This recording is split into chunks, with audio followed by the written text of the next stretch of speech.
Now, he's the multi-talented Hollywood actor who also directs and writes and produces. Please welcome to the show, Joseph Gordon-Levitt.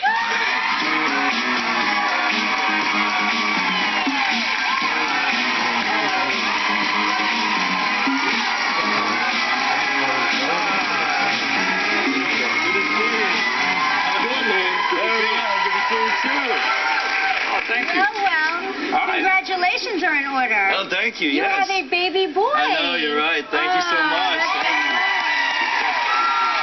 You'd like to keep your private life private, and I agree with you 100%. But I will tell you publicly that it is the greatest thing you have ever done. Yeah, you enjoy the most. And you were a child actor, and why is it so important for you to keep that private?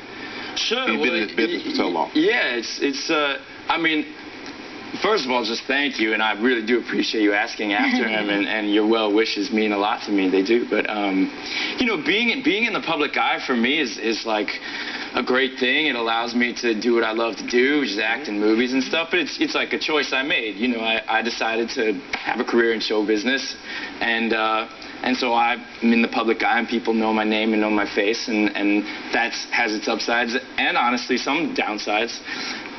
My son, he's just a baby, you know, right. So he hasn't made the choice to be in the public eye, and that's a choice that I would like him to be able to make when he's older, you know, when he can think about these kinds of things and make that decision for himself. And so for now, I just, you know, I'm, I guess, a protective dad, and I just want to protect his privacy, and you know.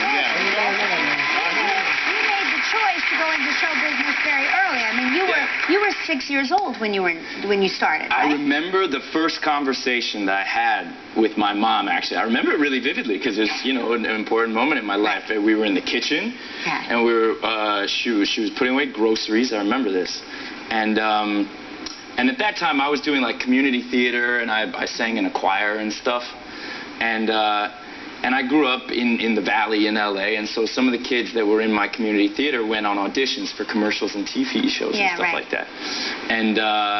And so she asked, because one of their managers asked if I wanted to go on auditions and stuff. She said, would you want to do that? Would you want to go on auditions to be in commercials and TV shows and stuff like that? And I was like, yeah, I would like to do that, you know. But she asked if I wanted to. Right. And then throughout working as a kid, I always just really loved doing it. But of course there are days when you don't feel like doing it. And anytime I would be like, oh, I don't want to go to this audition today or whatever, she would always say, you don't have to. You can stop this anytime you want to. Right. She's the opposite of a stage mother. She's a great stage mother, you know, because she encouraged me and supported me because she knew that it was something I loved to do, but she never pressured me into doing it. That's great. And always gave me that decision. But we actually have a tricky commercial that you did right here. Oh, shit. Did you know that actors sometimes practice with tongue twisters before they audition? Do you know any tongue twisters that can totally twist your tongue?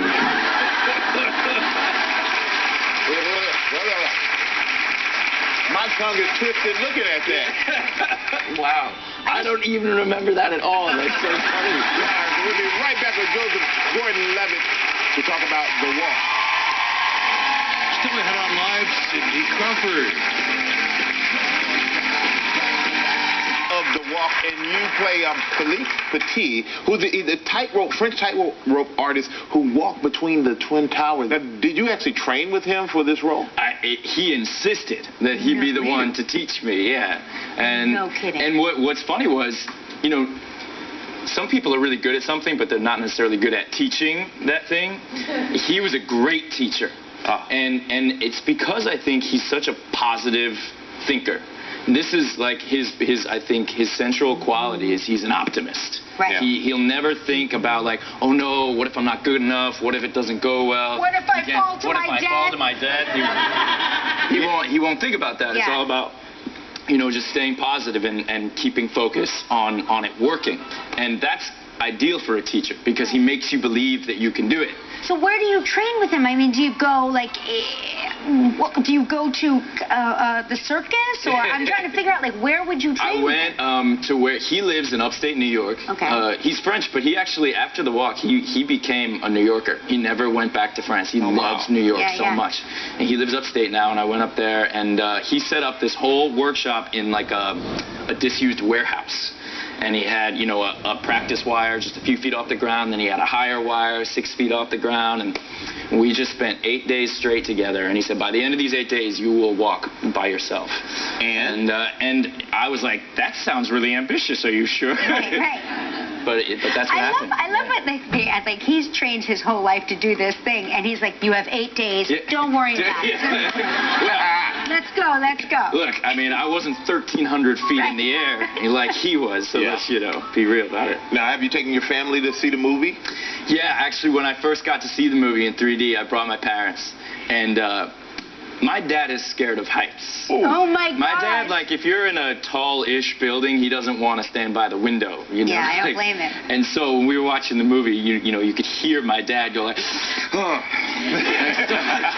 This is not a sound you usually get to hear your father make. You know, it was a lot of fun. I gotta tell you though, like watching just even the trailer for this movie and seeing those beautiful buildings, the World Trade Center, it just it almost seems like a gift for us. At least here in New York, to see those buildings again. So I thank you so much for bringing them back to us, even just for this moment in the film. That's one of my favorite parts.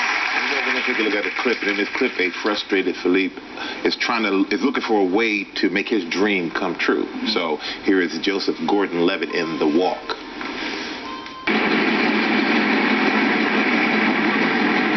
It's not real. There's no scale. They just rise and never stop. It's not human. It's over. It's over. It's finished. What's finished? The core, my dream, is destroyed. It's beasts. Calm down. They just tell me it's not possible and nothing else. There's no sign of possibility. There's nothing telling me that it can be done.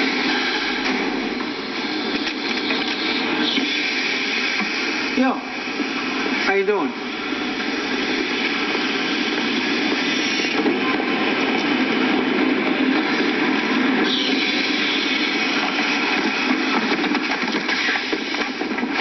Stairs going up. Go back to the hotel. If I'm not back in 5 hours, look for me at the police station. The movie is The Walk. It opens at IMAX theaters tomorrow and nationwide October 9th. Imagine seeing this at IMAX. Whoa. Joseph Gordon-Levitt, everybody.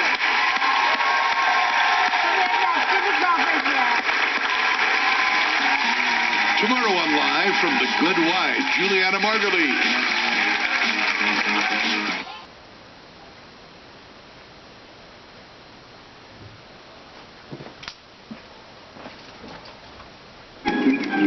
A reporter prepares for a live broadcast when suddenly... Why don't they just walk the gutter?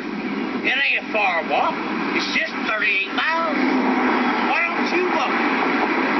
Why don't you walk the gutter? What the hell is he talking about? What the? I'll walk. Yeah, I can walk the gutter. Why don't you walk the gutter? I don't really walk the gutter. Well, no, you don't. You know, instead of walking the gunners, I think he needs to walk to a dentist. You be so damn tired. The time you get to New Hope, you won't be strutting that ass. Tonight's top story. Ass strutting in Huntsville reaches an all-time high, and one citizen is doing something about it. Because you work at the Arsenal, and you got a Mercedes-Benz, and you ain't got to walk every day, so you going to get out and strut that ass. Strut that ass. Strut that ass. Strut that ass. Strut that ass. This guy definitely has an anal fixation. When you start walking, my friend, and you get 10, 15 miles on the highway, you won't be strutting that ass.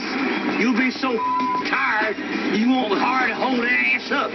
Yeah, we know walking is harder than driving. That's why we drive. What are you trying to argue exactly, my friend? Don't be fooled by the simplicity of this man's scathing social commentary.